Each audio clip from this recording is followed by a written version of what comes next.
everyone. You are watching or listening to the Method to the Music show. And just like there is a method to the madness in life, there is a method to the music business. I am your host, Tynia Coates, Ty Law, TC. And yeah. All right, guys. Thought I had the microphone, but I don't. Quickly, just a reminder that this is a 2-part conversation and you are watching part 2 of that conversation. In part 1, we discussed record deals, management deals, and distribution. And in this episode, part 2, we will be covering publishing deals, producer deals, and split sheets. So if you feel lost in this episode or if you need the other information, then just go back and watch part 1. But this episode can definitely just stand alone on its own. My guest for this episode was Bob Celestin, top entertainment attorney, and also in the past artist manager. And while I have you guys here, please subscribe to my YouTube channel and also follow me on Spotify and Apple Music, Apple Podcasts. Details for that will be in the description of whatever episode you are watching or listening to. Yes. So let's jump back into the conversation and pick back up where we left off. I kind of want to move on to, if you're okay with this. Listen, this is your show. Yeah, whatever. Let's go. No, because you're like getting into it. Let's keep it moving. Let's keep it moving. Dang, there's so much things that I want to touch on and get into, but I also want to make sure I'm being mindful of my viewers and listeners because I have a lot of producers and songwriters who watch, and I always want to look out for them. So can we start to like move this conversation towards a publishing deal? Because that is a little different than getting a record deal. Well, again, so let's talk about how producers get on, right? Exactly. Here we go. So producers out there used to be that you could come to someone like me and I got these beats and I'll connect you with this person, that person. And those days are over, okay? Anybody that tells you they're going to do that, they're capping you, right? It's just cap, right? Mm-hmm.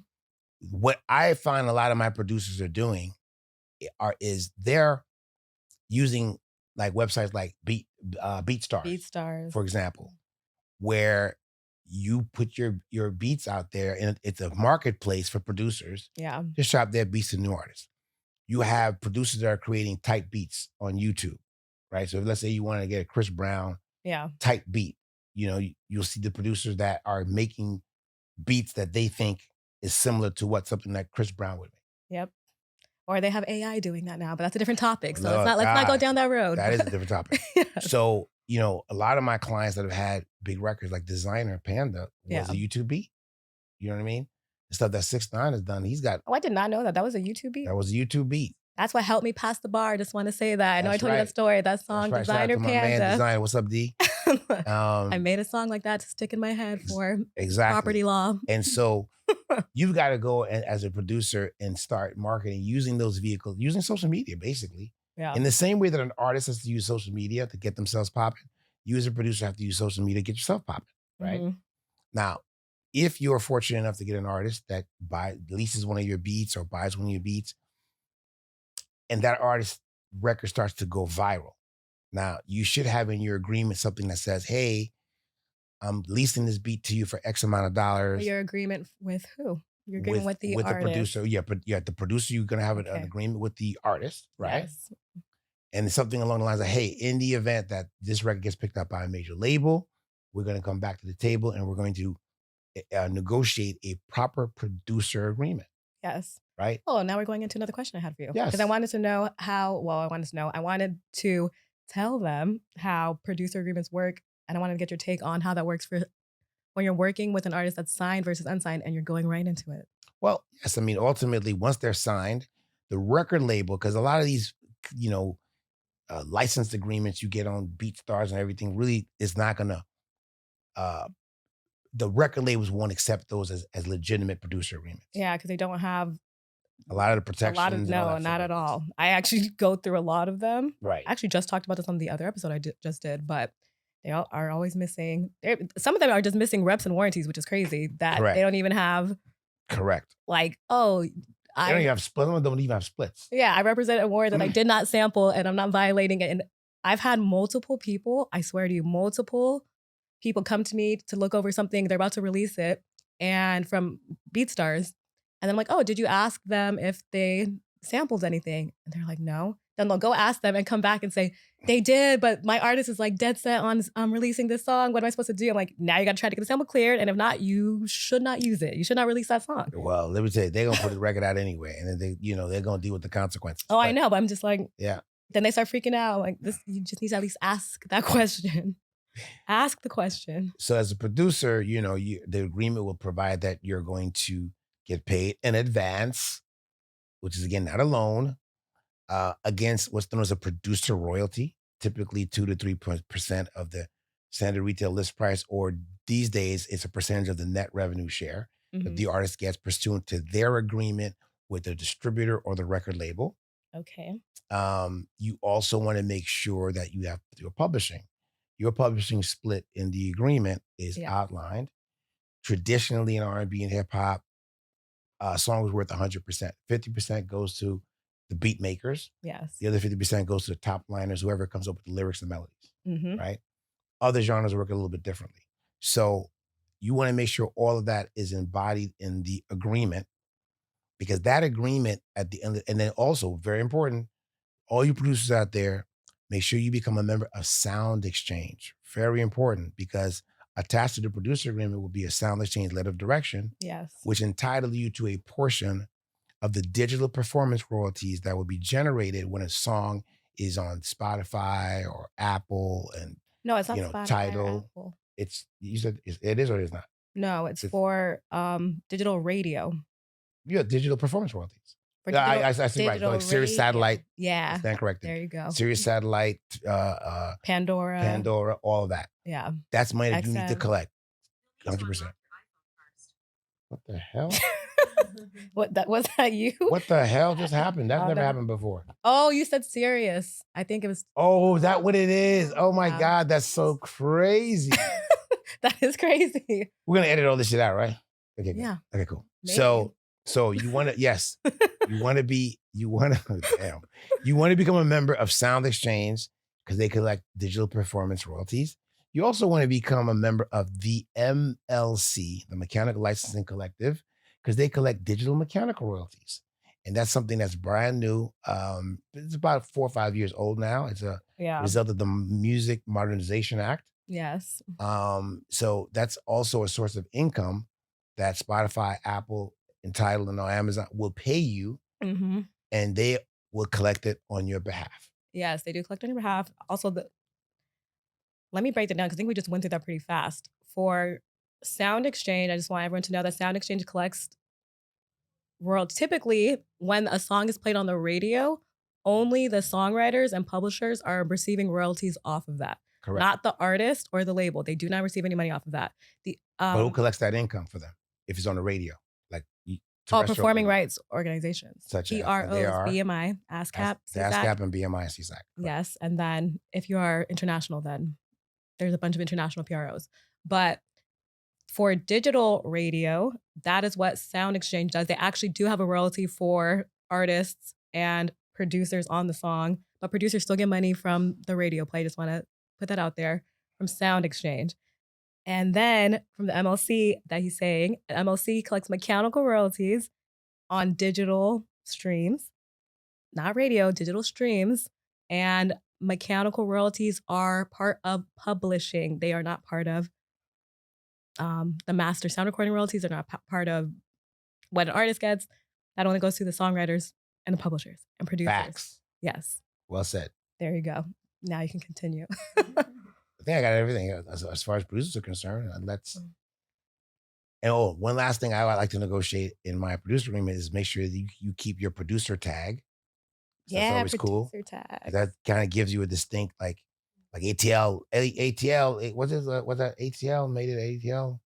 There's so many producer tags that I love. But it's very important. And the other thing too is to make sure at the end of the day, I'm about to lose my train of thought. Which ones do I love? Sorry, now I'm thinking about all the different ones. ATL Jacob. Okay. That's an example of a producer tag. Turn the Lights On. The one that does a lot of songs with Justin Timberlake from back in the day. Timbaland? Is that Timbaland's tag? Turn the Lights On? No. Whose tag is Turn the Lights On? I have no idea. That's my favorite one. Turn the Lights On. I learned something new today because I hadn't heard that before. Yeah, some of them I want to say, but there are a lot of curse words and I'm not trying to say them all right now. So gonna stay away from them.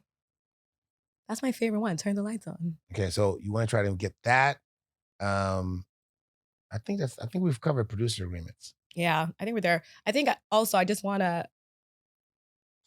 beyond the producer agreements, can you give us a story of one of your producer clients? Like, where were they at in their career when you were able to negotiate their first publishing deal for them, so they can get a picture of what that. Well, Panda was blowing up.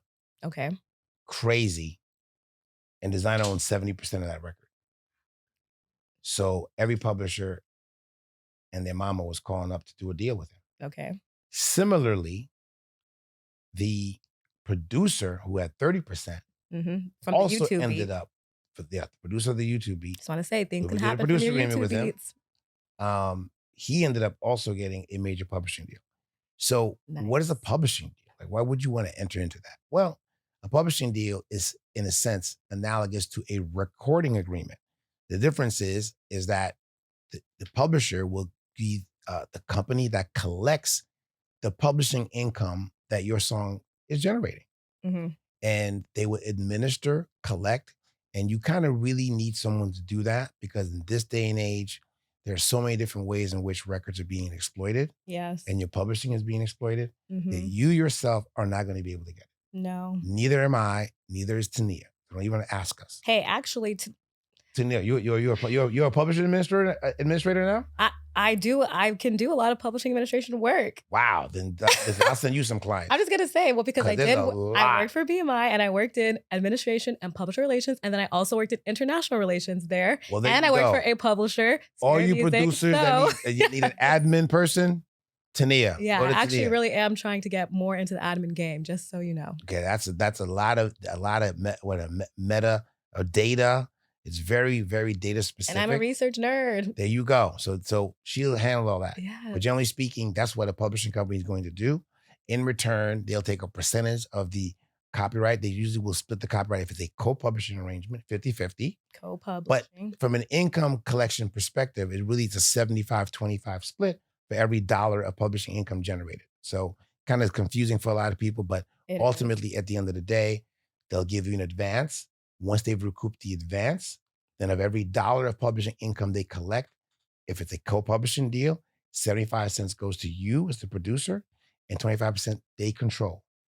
An alternative to a co-publishing agreement is an admin deal, where all the company, but let's go back to co-publishers. What they're supposed to do is not only collect, but also help you get more collaborations. They help pitch your music to sync opportunities.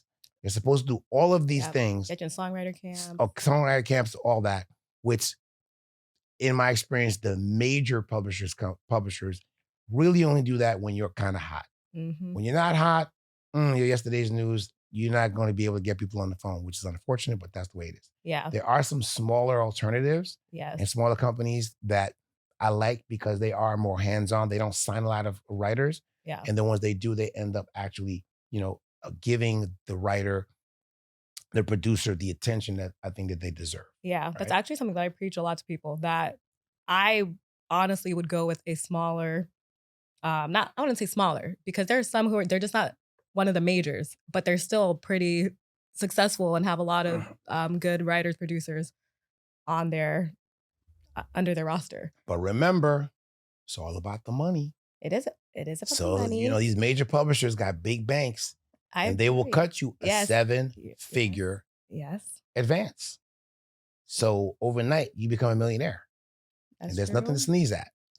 So it all depends. A smaller will pay you a little less. They will pay a little less, but they might also make you have more opportunities to make more money. That's two different things. That's 100%. Decide. That's 100%. Yeah. Oh, that's something that we didn't just cover when you said everything that the publisher is supposed to do. Another thing that they do is try to get you TV and film sync placements, opportunities. Sync opportunities, yes. Yeah, I said sync opportunities.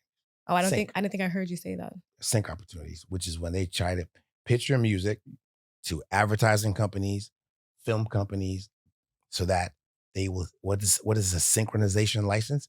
Is when you sync your music to a moving image. That's what it means. And there's no set rates. It's all about negotiation. And it all depends on how hot your record is. Yeah. And your negotiating position, your negotiating leverage. Yeah. And this is the difference between when someone is placing, because when someone uses the music, they're, again, let's be clear, they're using the sound recording, and they're also using the composition that's embodied inside of the sound recording. But the sound recording, whoever owns the master sound recording, they only get paid like that one-time fee up front. The people who own the publishing, so the songwriters, the producers, they are going to get royalties every single time that TV show or that movie is streamed or played or aired on TV, while whoever has the master, the artist, they don't actually get paid on that unless they were also a writer or producer on that song. So that is why that's another big revenue pool for producers and songwriters. Again, that's dependent on your negotiating posture. Yes, depending on your negotiating posture. But I just want people to know the difference between the two. Cool. What else? What else? Yeah, what else are we gonna get into right now? I don't know how much more time we got. You got your little thing right there. I know, but I haven't even looked down on it because so many of we popping right now. No, we are. Everything's going. But so many of the questions I had, we already it's been weaving in and out of it. There you go. Oh, okay. So then we'll go into this then because we talked on all of that.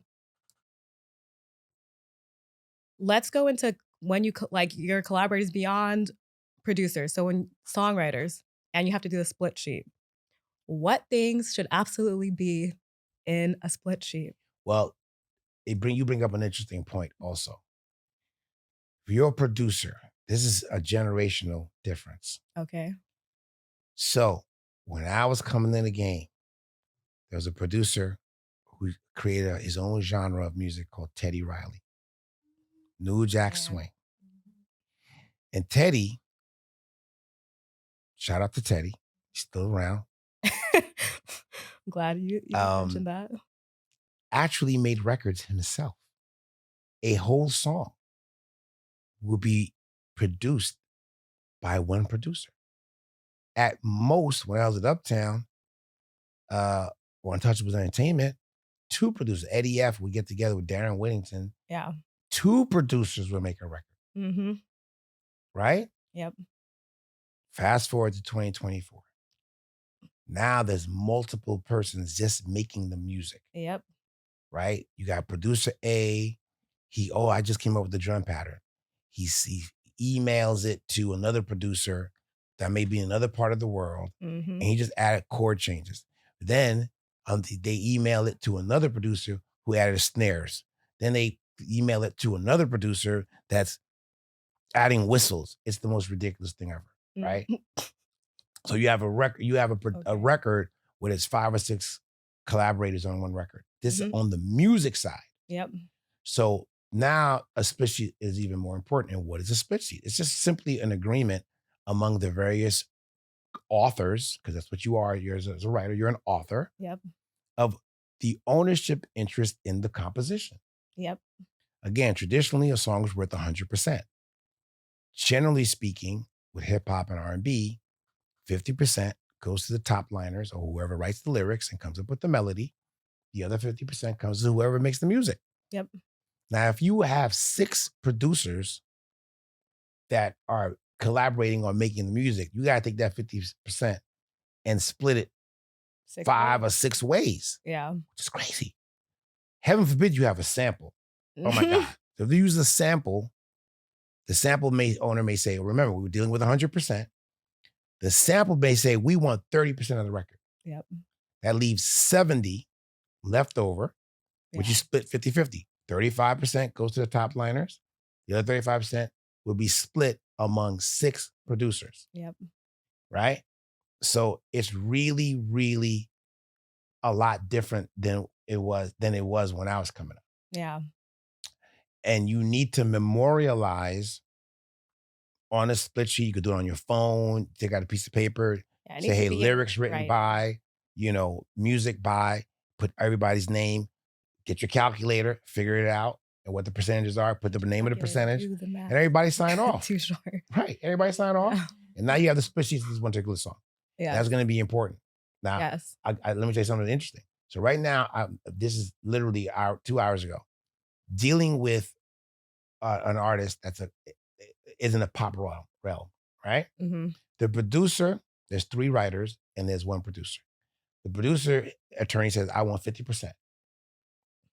The writer's attorney says, no, it's a pop song. We split everything equally. Mm-hmm. Producer's like, I'm not doing that. Okay. The writer's like, well, okay, well, we're just going to hold this. And right now, song's in limbo. It's already out. Yeah. It's generating revenue, Yeah. but they can't come to an understanding. Yeah. So really what should have happened, and this doesn't happen, but we please make it happen. Have a conversation. If you're doing a rough of the song, have a conversation with each other and say, okay, well, how are we going to split this up? Yes. And honestly, get it. You don't even have to have a conversation. You can text or email. And as long as you have some kind of paper trail, right? Make sure you breaking up the percentages. Yes. Like it's just so important because again, especially when you have all these collaborators and all this, it's just important that, because here's what a lot of creatives will say. Oh man, I don't want to fuck up the vibe, man. I don't want to talk business right now because we're creating, Okay, cool. Right after you finish creating. Yes, after. Not 6 months after. No, not 5, or a not year 6 after, years after. Not when the record's already out and blowing up. Like 24 hours after. 24 hours after. Maybe I'll give you 48 because you may have been tired because you were out. I will even give somebody a week, but just please don't push it past that. But get together, everybody, and say, yo, we just did this song. How we splitting this up? Yeah. Or if you have a lawyer, you could just tell them to get on it for you. So, well, you call Tynia because I'm not really trying to do that. You all need to do that. I'm gonna tell you how to do it. I'm not trying to negotiate the splits with y'all because guess what? I wasn't in the studio with them. Yeah. They got to do it. Yeah. I know you. So you're an incredible attorney. So you want to do everything. No, make them do it. Train them to do it. I do try to train them to do it, but a lot of the time, when I think about having, we'll go back to the point that you were just making, that there's a song out there right now that they're stuck in limbo because they haven't come up with the splits. So working in like publisher relations at BMI, and I worked with a lot of. Yeah, but that was your job back then. No, but I'm just saying, I wanted to make a point that when you talked about the limbo thing, this is why now, that was my job. So now I try to be proactive even with some of my clients now, because down the line, if I don't do it for them, even if I tell them to do it, there still may come a time where I'm going to now have to try to clean up the mess retroactively. And if I would have just done it from the start, then I wouldn't have had that problem. And when you say limbo, it really means limbo. Like if you have not figured out the splits, if there's a dispute on the splits in any way, then the PRO is going to put that song on hold, and which means none of the royalties are going to come in. They're going to accumulate, but they're not going to pay them. You're not getting paid. So here's the difference, the generational difference. I'm not babysitting none of y'all, okay? Yeah. I'm going to tell you what to do, get in a studio and do it. If you don't want to do it, oh well, you're not going to make no money. All so you got to figure out, do you want to make money? You want to make money? Listen to what me and Tynia are telling you and fill out your publishing split sheet forms. Yes. Peace. And with that, because I do want to also say, like beyond just putting down who is getting what percentage, this is going to go a little step further. And I know this is where I'm going to lose people, but try to also make sure you get their PRO information, what PRO they are affiliated with. And if you can, get their IPI information also, because when those songs go and get registered, even if you can get it, just make sure you give your information to whoever you're doing the songs with. So then the song gets properly registered and you can get paid properly. Because sometimes they'll put a name, if you have a common name, it'll get paid out to someone with your name. That's not you because it didn't get connected to the right IPI number. If they're not affiliated, they don't know how to pay it. They won't know where to put those royalties towards. If you don't say that you are self-published, then someone can just take your publishing royalties and claim it as their own, and you will never know. So all of that information is important to get down. And that brings up another point. To the extent that you're going to register with a performing rights organization, whether it be ASCAP, BMI, or CSAC, this is a fundamental mistake I see a lot of these young writers do. They'll fill out the application as a writer. And then they say, well, we're done. Mm-hmm. They do not also affiliate or fill out the registration for them as a publisher. Mm-hmm. Big mistake. Yes. When you go to any of these ASCAP, BMI, you are a writer, which is your legal name. And then you create, ideally, an entity of some sort of corporation or LLC. But if you don't, it's okay. Yep. You could do a DBA, create that as your publisher, right? And until you get enough money to create an entity, your social security number, as far as for tax purposes, whatever, is going to suffice. Yeah. But do not only sign as a writer, you must also sign as a publisher. You are a self-publisher. Very important that you do that. Okay. Yeah, very important that you do that. I will say with BMI, ASCAP does not do this, but BMI, they will let you collect your publishing through your writer account, but it is better to set up your own publishing account as well, because for the same reasons I just said, it's easier to tell who is getting the publishing, who owns the publishing. If it's just going to look like you are a songwriter with a higher percentage rather than you're the writer and that's also your publishing. And you're missing out on money. Yeah, for sure. You're missing out on money. I guess that's it. That was actually pretty good. So I'm going to wrap this up. And I know there are going to be people who want to work with you or me. You can work with both of us, but he doesn't put up with a lot of bullshit. So I don't either, but I'm young and hungry. So that's a little different. But you can work with the both of us. Just come to me first. If you go to him, just say you heard about him from me. And so here's where they can contact me. Hit me on the gram at Bob Celestin. That's BOBCELESTIN as in Nancy. Yeah. Check out my website, www.raclawfirm.com. Yes. Peace. Rock Law Firm, because that's Robert A. Celestin, Esquire. There you go. Yes. You want to know how Thank you so much, Tynia. No, you're welcome. The age difference, because you said www. Right. I love Y'all don't say that. No, but I loved that. Okay. Yes. Oh, I want to know, do you want to shout anything out, like for any of your clients right now that anyone should be paying attention to? Man, check out my man Don ZOP. He's up and coming. Check out my man Hurry Haran. Check out Raish. Check out Lubna Sabri coming out of Empire. Check out my man Jack Boy. I mean, I got a bunch of folks. Check out the producer Go Grizz. Check out my man Cass John, Smash David. Pooh Beats. You know what I mean? Shout out to Alicia holding me down. Chris Wellington, Camille Needy. Check out Benson out of Lagos, Nigeria. We popping. We popping. Yeah. And I'm going to shout out myself because this is a new podcast. So I'm going to shout out Method to the Music. And if this episode or anything you've ever watched from me has helped you, then please be helpful to me.